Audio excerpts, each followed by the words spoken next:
안녕하세요. 대업의 조선부터 방산 또 에너지 관련된 업종을 담당하는 멘토 황대근입니다. 오늘은 두산 에너빌리티 함께 살펴보도록 하겠습니다. 사실 원전 관련된 종목들 중에서 대장주다라고도 할 수 있을 만큼 두산 에너빌리티 관련된 시장의 수요가 굉장히 높은 상황이다라고 설명을 드릴 수 있습니다. 특히 제가 지금 영상을 찍는 시간 자체가 4월 9일입니다. 내일이면 4월 10일 총선이 다가온다 이렇게 볼 수 있는 상황인데 이 총선마다 정체관이 분명히 존재를 합니다. 그래서 그런 정체관의 흐름세에 맞춰서 이 두산 에너빌리티 주가는 또 앞으로의 방향성이 어떻게 나아갈지 금일 이야기해 보도록 하겠습니다.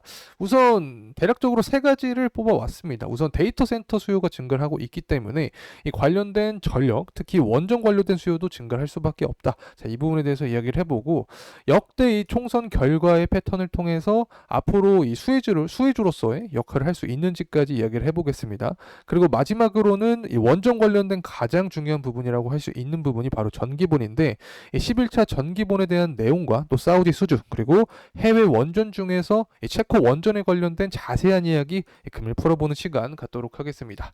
그리고 한 가지 더 말씀드리고 싶은 부분이 있는데, 저희 대기업 정말 다양한 전문가들이 각각의 업종 분야에서 하루하루 종목들을 열심히 분석해 나가고 있으니까 많은 관심 부탁드리고 또 구독과 좋아요도 한 번씩 해주시면 감사하겠습니다. 자, 우선은 두산 에너빌리티 같은 경우에는 가장 큰 이슈가 되었던 부분이 바로 이 과징금 부분입니다. 역대 최대를 기록했다라는 소리와 함께 과징금이 대략적으로 161억 원을 161억 원 규모의 과징금을 부과를 했다. 자, 이렇게 말씀을 드릴 수 있는데, 제가 회계 처리 관련된 자세한 사항은 지난 영상을 통해서 설명을 드렸기 때문에 해당 부분이 궁금하신 분들은 지난 영상을 확인해 주시면 감사할 것 같고, 그렇다면 제가 왜 이 기사를 가져왔냐? 자, 이 부분을 말씀을 드려보면 결국에 이 이슈 자체가 3월 20일, 3월 중반부에 나왔습니다. 그렇기 때문에 지금까지 억눌려 있던 주가에 영향을 줬던 부분이 바로 과징금인데, 이 부분이 해소되면서 어느 정도 리스크가 오프가 되었다. 자, 이렇게 말씀을 드릴 수 있겠습니다. 자, 그래서 앞으로의 주가 상승 모멘텀은 철저하게 뭐 해외 원전 수주 그리고 정체간에 달려 있다. 자, 이렇게도 볼 수 있는 상황입니다. 자, 이제 오른쪽의 표를 보게 되면 바로 전 세계 데이터 센터에 대한 전력 수요량 추이입니다. 이 기존의 예측치를 보게 되면 2,967을 기록을 하고 있죠. 자, 최소 수요 전망과 최대 수요 전망의 차이가 좀 큰 편입니다. 하지만 2024년부터 보게 되더라도 어떠한 그래프를 보게 되더라도 우상향하는 결과를 도출을 해볼 수 있다. 자, 이 부분을 통해서 전력에 대한 수요가 증가를 할 수밖에 없게 되고, 그 부분에 대해서 또 원전이 핵심 근간이 되는 부분이기 때문에 원전에 대한 수요도 증가할 수밖에 없다. 이 구조가 지속이 된다. 자, 이렇게 설명을 드릴 수 있습니다. 자, 그리고 또 여기에 더해서 이 주장을 뒷받침해주는 부분이 바로 기후변화죠. 현재 전 세계 각국이 기후변화를 늦추기 위해서 또 노력을 하면서 전력에 대한 사용량은 증가할 수밖에 없습니다. 그래서 전반적으로 업황세를 생각을 해볼 때 앞으로의 이 모습 자체는 긍정적인 모습만 남아있다. 자, 이렇게도 좀 과감하게 표현할 수 있을 것 같습니다. 자, 그리고 또 왼쪽을 보게 되면 이 정부 지원에 대한 수요도 증가를 한다. 자, 이런 부분이 나와 있는데, SMR부터 R&D 투자로 원전에 대한 산업을 육성하겠다라는 정부의 의지가 나와주고 있는 상황입니다. 그래서 결국에는 뭐 똑같습니다. AI 시대의 전력량이 증가를 하기 때문에 이 정부 정책안과 더불어서 이 자연스러운 시장 변화와 함께 이 원전에 대한 수혜는 계속될 수 있다. 자, 이렇게 말씀을 드립니다. 자, 그리고 또 이제 이 총선이 다가오는데, 이 과연 정당별 따라서 이 수혜 업종이 또 누가 될 수 있는지는, 누가 될 수 있을지, 그리고 이 총선 결과의 패턴은 어떻게 되는지 한번 파악을 해보도록 하겠습니다. 구독과 좋아요 한 번씩 꼭 해주시면 감사하겠습니다. 이 최근에 총선 결과를 분석한 결과, 앞서 이 5번의 총선에서 야당이 승리한 선거는 딱 한 차례였습니다. 그리고 이 부분이 바로 2016년 이 박근혜 전 대통령 임기 때 치러진 20대 총선이다. 이렇게 설명을 드릴 수 있고, 이 나머지 4번의 이 총선에서는 모두 집권 여당이 승리를 했었습니다. 그렇게 되면 확률적으로 이 여당에 대한 부분이 조금 더 우세할 수도 있다. 자, 이렇게 생각을 해볼 수 있는 거죠. 자, 그리고 또 정당별의 강조 산업을 한번 보게 되면 뭐 다양한 산업이 존재를 하지만 결국에 이 차세대 원자력을 가장 밀 수 있는 부분이 바로 국민힘이다. 그래서 만약에 지금까지의 패턴처럼 여당이 승리하게 되면 이 부분을 통해서 두산 에너빌리티 역시 정부의 수혜주로서 다시 한번 주가 상승 모멘텀이 나올 수 있다. 자, 이렇게 설명을 드릴 수 있습니다.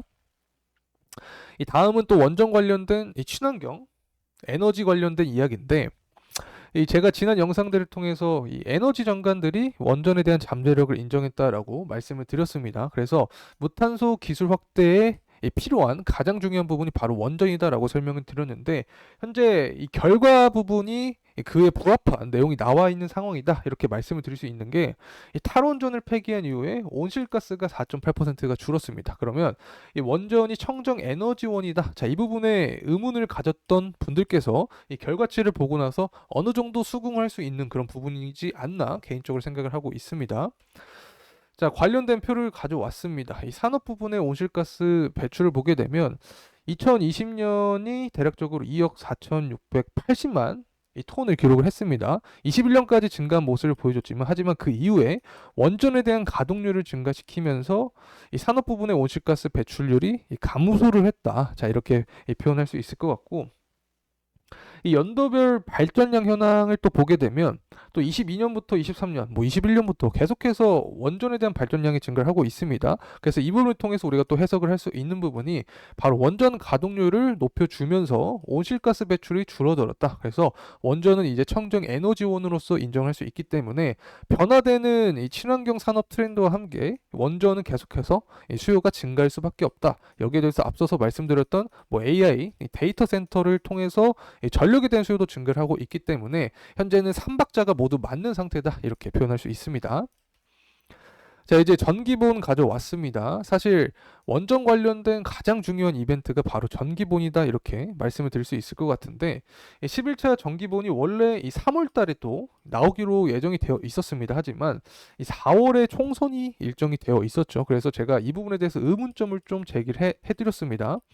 과연 총선이 4월인데 민감한 부분을 다룰 수 있는 이런 전기본을 총선 먼저 발표를 할 수 있을까에 대해서 의문점을 드렸었는데 이 부분이 아니다 다를까 4월 이후로 연기가 되었습니다. 그래서 이 총선 이후에 11차 전기본이 공개된다라는 그런 기사가 나오고 있는 상황이다. 이 점 말씀을 드리고 그렇다면 이 전기본에서의 내용이 굉장히 중요하게 작용할 텐데 제가 일전에 원전은 일반적으로 그 특징이 이 경제성과 효율성 때문에 원전을 2기 또는 4기와 같이 이 짝수로 한 쌍으로 건립하는 게 보통이다라고 말씀을 드렸었죠. 하지만 또 최근에는 이 3기를 건설하자라는 주장도 나오고 있습니다.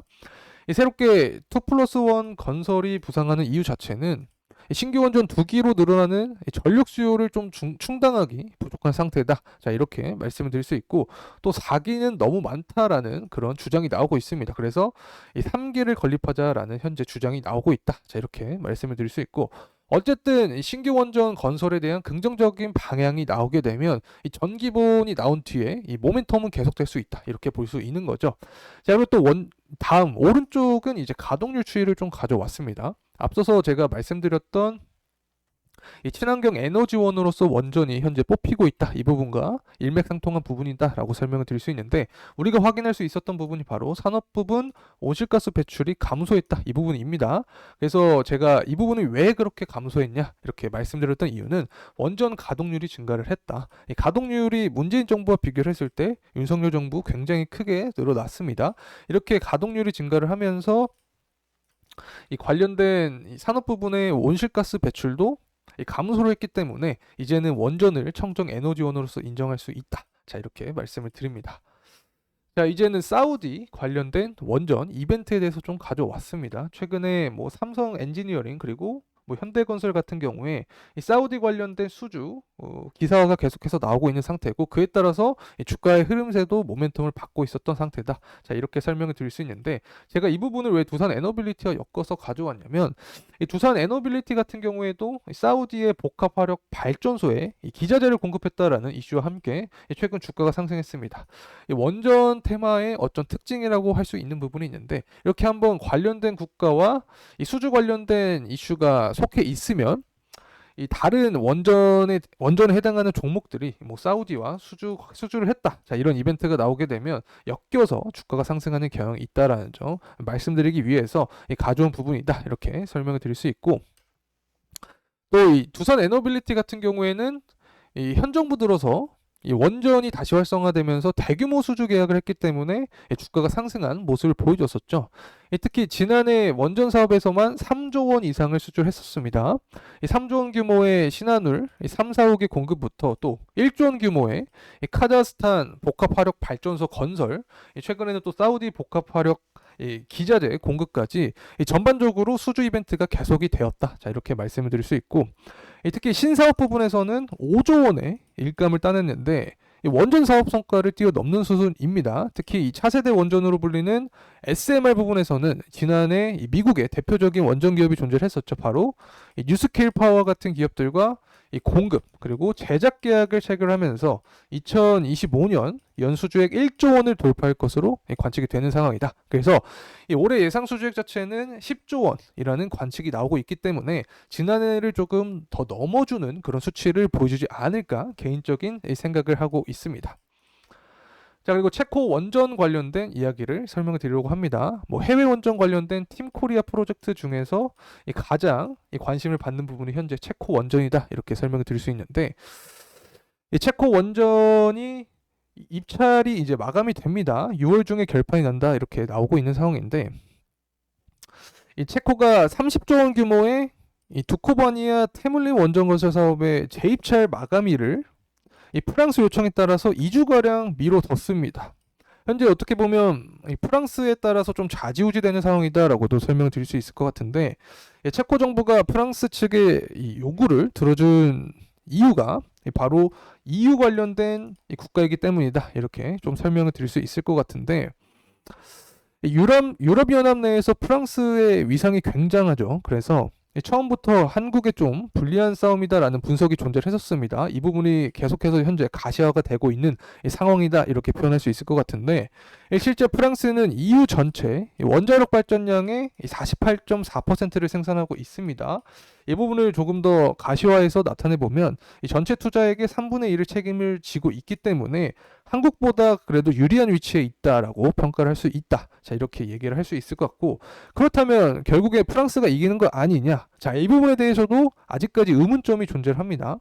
이 프랑스 같은 경우에 최근 영국에서 이 갑, 경수로형 이 원전 2기를 건설하는 과정에서 예산이 좀 추정치보다 증가했습니다. 70%에서 90% 예산이 추정치보다 증가할 가능성이 있기 때문에 이 시운전 자체가 최대 4년에서 6년 정도 늦어질 수 있는 상황이다. 그래서 전반적으로 원전 건설 비용 초과 그리고 공기 지연 등 불안 요소를 아직까지 안고 있는 상황이기 때문에 전반적으로 프랑스와 한국 사이에서 어떤 국가가 유리하다 이렇게는 말하기는 힘든 상황이다. 하지만 최근에 두산 에너빌리티뿐만 아니라 뭐 우리기술 같이 원전 관련된 종목들이 주가 하락 모멘텀을 받고 있는 부분은 그래도 기사의 내용을 살펴볼 때 이 프랑스 쪽으로 좀 우세하게 기사 내용이 나와주고 있기 때문에 리스크적인 측면이 부각이 되면서 주가가 하락세를 보이고 있다. 자, 이렇게도 해석이 가능한 거겠죠.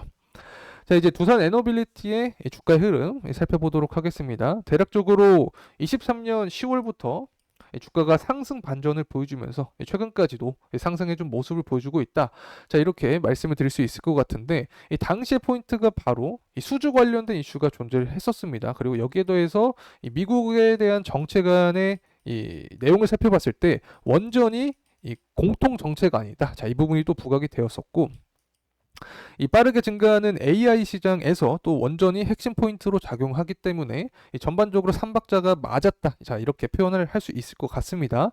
그래서 업황 자체가 강세를 보여줬기 때문에 그와 관련된 대장주로서 두산 에너빌리티가 역할을 했다. 자, 이렇게 볼 수 있는 상황인데, 현재 같은 경우에는 주가가 좀 조정세를 보여주고 있습니다. 제가 앞서서도 말씀을 드렸었죠. 체코 해외 원전 수주와 관련된 이 프랑스와 관계에서 이 기사의 내용이 프랑스가 조금 더 유리한 상황이다. 자, 이런 식으로 나오고 있는 상황이기 때문에 리스크적인 측면이 부각이 되면서 주가의 조정세를 보여주고 있다. 이렇게 표현할 수 있습니다. 이 가격적인 부분을 봤을 때 이 매물대가 좀 현재 촘촘하게 쌓여있는 구간입니다. 그래서 조정세가 나오더라도 우선 주봉의 60일선과 또 11선이 교차하는 구간이 존재를 하죠. 그래서 이 구간에서 이 주가에 지지가 나와주는 게 베스트 시나리오다. 자, 이렇게도 표현할 수 있을 것 같고, 2차적으로는 이 상승 추세의 하단 라인, 이 두 구간에서 지지가 나와주면서 다시 한번 재차 상승에 대한 흐름을 기대해 볼 만한 상황이다. 자, 이렇게 표현할 수 있을 것 같습니다.